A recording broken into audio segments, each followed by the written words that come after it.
Hello everyone, this is Sid here and welcome back to another video. Today I'm actually going to be doing part 2 of my Drawing Inktober series. So if you've not seen part 1 already, you might want to watch that beforehand, just so that y'all can see drawings 1 through 10, because in this video I'll be showing y'all drawings 11 through 21. So yeah. If you've already seen that video and you are ready to continue, then please stay tuned and stick around. And without further ado, let's get started. But basically, in case you guys did not already know, Inktober is a drawing challenge where you draw one picture for every day in the month of October based on the prompt that you are given. So that would equal about 31 drawings for the whole entire month of October. And it's just a really cool thing that artists from all across the globe participate in every single year to get hyped and excited for the spooky season. So I challenged my grandmother because she is also an amazing artist and we had such a great time together. So yeah. Anyways, this is my first drawing. The prompt was snacks. So I just decided to draw lots of cute little sweet treats that had like a monster type theme to make them look super spooky and scary and also just cute and adorable at the same time. So I'm not gonna go through all of them because there are so many that I drew on here, but I just drew like mummy hot dog, witch fingers, some spooky cupcakes, some little spiders and bats and haunted donuts, all of that great stuff. Lots of stuff I added like eyes too to make it look extra creepy and all of that, but yeah. This is basically what I did, and then my grandmother, she drew a like haunted gingerbread house, which is what I drew in the second drawing actually, but I thought that was really creative of her. And she drew lots of other little candies, made little candy corn stacks and little lollipops and cupcakes off in the distance. I thought this one was very, very clever and creative, and I loved it as well. I mean, come on now, who doesn't love cute Halloween food? The next one was remotes, and this one actually had the most participation because my grandfather actually decided to tune in. My grandfather is not the best artist ever, like just objectively. Sorry grandfather if you're watching this video, but he tried his best. So I still appreciate it. This one is mine though. I basically decided to draw a remote and then I wanted to make it Halloween themed once again, so I drew like a Halloween robot. So the robot's head is like a pumpkin and he's just sort of like screaming for no particular reason. So yeah, he's really scared, he's crying for help, but no one can hear him because he's talking in robot language. Just ones and zeros, that's all they hear. But this is my grandmother's. She decided to draw like a remote and it was controlling this ghost that was going over the plane. So I thought that was very, very cool. I also like how she drew the hands because like I am not very good at drawing hands. This is part of the reason why I draw like cartoon characters instead of actual realistic characters, because like I cannot draw realistic eyes, I cannot draw realistic hands, so I think this hand is relatively good, you know? I applaud her for doing that. And then this is my grandfather's. We call him Peepaw, so that's why he wrote Peepaw at the top. But he just drew this little remote, like the remote for the TV, you know, that you can just click the buttons on and change the channel. He wrote some of like the news channels up at top, and then like the streaming services. So like at the top in the center you can see it says Netflix, and he just drew all these cute little emoji type things. You can see like a smiley face and like a little star, and the homepage button. Very, very cute. The next one that I drew was actually Horizon, and this one I kind of had a hard time coming up with, but I just decided to draw like a field with some like wheat and then like a scarecrow and then some little pumpkins off to the side and the sun rising or setting, I don't know, because there's no color so you can't really tell, off in the distance, and then a witch flying above and some bats. So yeah, that was what I did. My grandmother's was a lot better though. She drew like a pirate ship out on the open sea, the sun up above it, and a whale and a kraken and an intense battle down below. So I thought that was very, very cool and imaginative. I love pirate stories, so I was very, very fond of that. Then the next one was Rome, and I had so many prompts that were related to like traveling.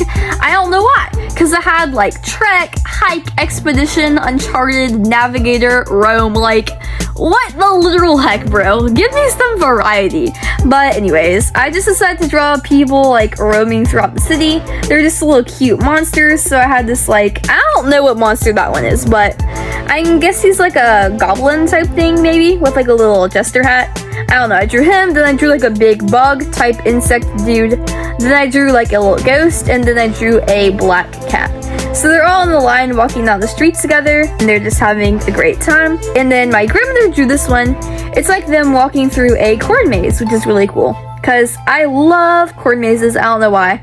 I think they're really fun. I like doing them with my family and friends, and yeah. I also have some like spooky things. We have the ghost holding the rake, we have the person hanging off of the tree, and yeah, very, very eerie and ominous vibes coming from this one. Then we had guidebooks, so I just decided to draw a cute little witch girl sitting on top of a fence, reading a book. She's reading The Guide to Witchcraft, Curses, Hexes, and Spells. So she's studying up for her witch exams so that she can become a sorceress one day when she grows up. She wants to use her powers. Whether she'll be using them for good or for evil, I don't know. That's for you to come up with. But yeah, I'll leave it to your own imagination. My grandmother decided to do a guidebook to famous world sites. So she has some cool landmarks from all around the world, like Taj Mahal, Mayan Temple, Statue of Liberty, Roman Colosseum, and Tower of Pisa. I have actually been to 2 of these. I've been to the Statue of Liberty and to the Roman Colosseum. Okay, honestly, I kind of lied there. I have not been to the Statue of Liberty. I saw it. Like, I went to New York, and don't ask me. I have no idea why anyone would go to New York and not go to the Statue of Liberty, because, like, that's the most important thing there. But I, like, took a picture from the ferry in front of it. Because we didn't go, like, to the ferry there. We just went, like, by it. Because, like, my parents had already been to New York before. They had already seen it. But, like, I hadn't, so, like, why not me? Come on, guys. But whatever, it's fine. But I did go and see the Roman Colosseum. I went inside of it, actually. I went like on a tour all around, and that was really, really cool. So yeah, Roman Colosseum is epic. I highly recommend going there, especially if you're a huge fan of like Roman mythology and then just like ancient Roman times. The next one was grungy, and I decided to just draw like a cool little emo girl. I actually referenced Luna from Has Been Hotel for this photo because I feel like she gives off major emo vibes. She's just very like cold-hearted and serious, and I just love that for her. But basically I just drew this girl with like this nice jagged crop top, this like skull belt, these like striped tights, stockings, and this like choker. I also gave her these cute little devil horns on top and just drew like her little emojis out to the side. She has her little devil face and her little angry face because that's just how she's feeling. She's like the definition of a moody teen, you know? And I mean, we love her for that. Who doesn't love those type of characters? But my grandmother was kind of confused at what grungy meant because, I mean, she's kind of older. She's not really as into the like modern day slang and phrases that we use and stuff. So she had to do some research. She looked up definition of grungy and some like pictures of grungy stuff, and she just sort of like combined it all together to create this really, really cool picture. And I really like this one because you can't really see the face. It gives it sort of like a mysterious vibe, you know what I mean? And she just added all of these elements together. She added like the guitarist person because I feel like lots of emo people are like band kids or like theater kids. I don't know why, because that's just like their style and their like aesthetic, you know? But she decided to give them like the patchings on their legs, you know, to show their like ripped up jeans, and like the snake and like the scream mask. It's all just like such a vibe, you know? But the next one that I decided to do was a journal, and this is actually one of my favorite ones. I really, really liked it, but I just decided to draw like a book, and it's opened up to a new page. It has what haunts you, and it says some of the things that I'm afraid of, actually. So if you care to try to read my handwriting on this one, I have like fear of death, fear of being lost or forgotten, fear of blood and gore, stuff like that. Things that I find personally very, very scary. And I just drew like a skeletal hand sitting over it, and like some bookmarks, some like pens and pencils and scissors in the shape of a skull because, I mean, I couldn't help myself. And all of that great stuff. My grandmother decided to do like a Wizard of Oz type thing, which I thought was pretty cool. It says, on my way down the yellow brick road, I met some very unique individuals. Among these were the Wicked Witch, a flying monkey, and a scarecrow. So that was really cool. And then the next one was Drive, and I instantly thought of something when I thought of Drive. I just thought of like a little old pickup truck with a pumpkin in the back of it, or multiple pumpkins, because I mean, the more the merrier, right? So I just decided to draw that. It's from the old Autumn Farms, and it has all the pumpkins for sale in the back of the tailgate. And then my grandmother drew sort of a similar thing, but she made it a little bit more like interesting than I did. She gave like a sun sitting in the background with like a skull face, and she decided to draw some faces on her jack-o'-lanterns. Then I decided to draw the ridge, and this one was actually really hard for me because like I had zero idea what a ridge like even was. I had only heard about it being like a formation of rocks in like geography, and like low-key Hyrule Ridge from Breath of the Wild, that was like the one thing I was thinking of. So I just drew like this big burst of rocks like coming out of the ground, and I just drew like a little witch girl sitting on top, sort of like she was modeling or posing for the camera, you know, very, very cute.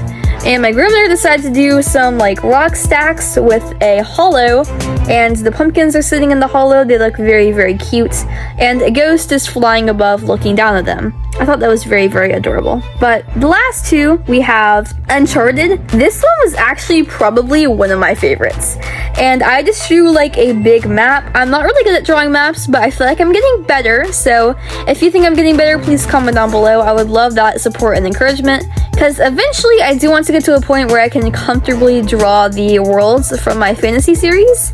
I thought that would be a really good like thing to do on YouTube. I feel like that'd be really fun and entertaining.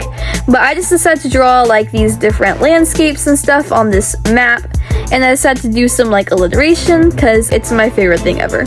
So we have things like Creepy Cave, Vampire Valley, Frankenstein Forest, Spooky Cemetery, Terror Town, Monster Mountain, Haunted Hollow, Werewolf Woodlands, Ghostly Grasslands, Witchy Wetlands, Bony Beach, Pumpkin Pastures, and then of course at the bottom, the namesake of this one, the Uncharted Territories.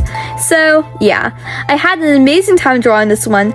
It took me a little bit longer than the others because I added so much details and stuff and thought so carefully about everything, but in the end I think it was worth it because I really was satisfied with the result. Then my grandmother decided to draw this like cool haunted shipwreck type thing, washed up on the beach with like a little pumpkin hidden among the coral and seashells, and I thought that was really, really cool.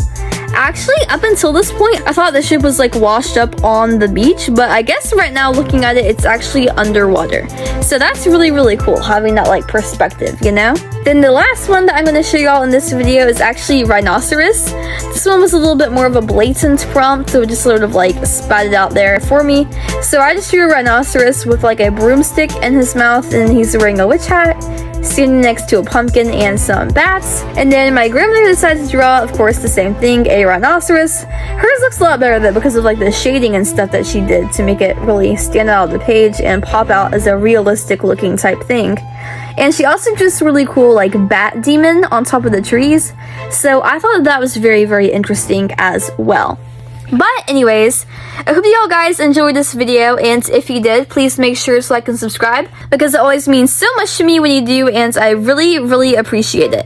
It always helps me out so much. It helps to boost my YouTube channel into the algorithm so that more people like you can see my videos, which is always such an amazing thing because I always love it when people get to see my artwork. It also helps you out because if you do indeed enjoy watching my videos, then you will get notified every single time that I post a new one, so you will never miss out on a single upload. I upload very, very frequently. Unlike some other YouTubers, I upload multiple times every single week, and I upload multiple short form videos multiple times every single day. So I can almost guarantee that you will always have something fun and interesting to watch, and you will never be bored. But anyways, if you want to take your support a step further, then please click the description box down below and visit the links to my Instagram page, my Pinterest page, my Roblox page, and my NaNoWriMo page if any of those sound interesting to you, because I have a lot less followers on there, and each and every one of y'all would mean so, so much to me. But yeah, I hope that all y'all guys have a great rest of your day, and you all had a happy spooky season. I will see y'all in the next video. Always remember that I love you. Happy fall time, happy Thanksgiving, and eat more waffles!